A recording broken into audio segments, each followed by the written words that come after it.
As humans, there is so much we don't know, but bit by bit, science is helping to solve some of the riddles of our universe.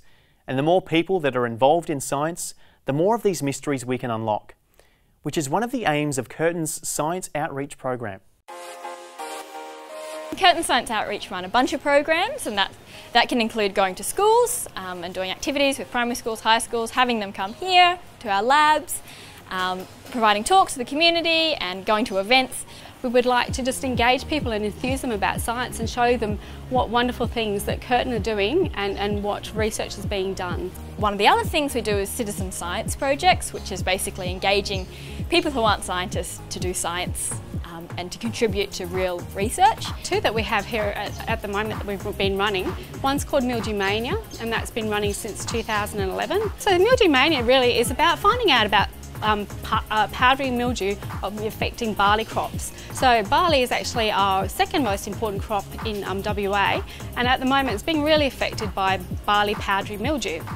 It costs about $30 million annually in loss to crops, so obviously something that our scientists want to sort out. So really what they've got is schools being involved by growing barley and trying to essentially capture this mildew, powdery mildew, and sending samples back to Curtin.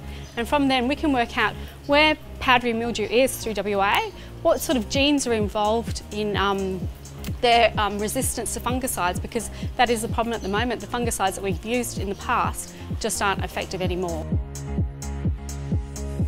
Fireballs in the Sky is a research project which aims to track fireballs or meteors, shooting stars,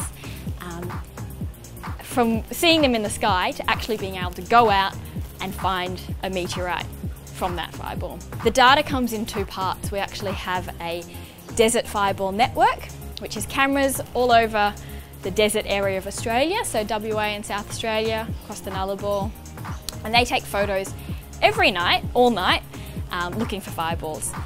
To add to that data, we actually also have a free smartphone app, which is available on iPhone and Android, and that means that anyone who downloads that app has in their pocket something that they can submit a fireball report with.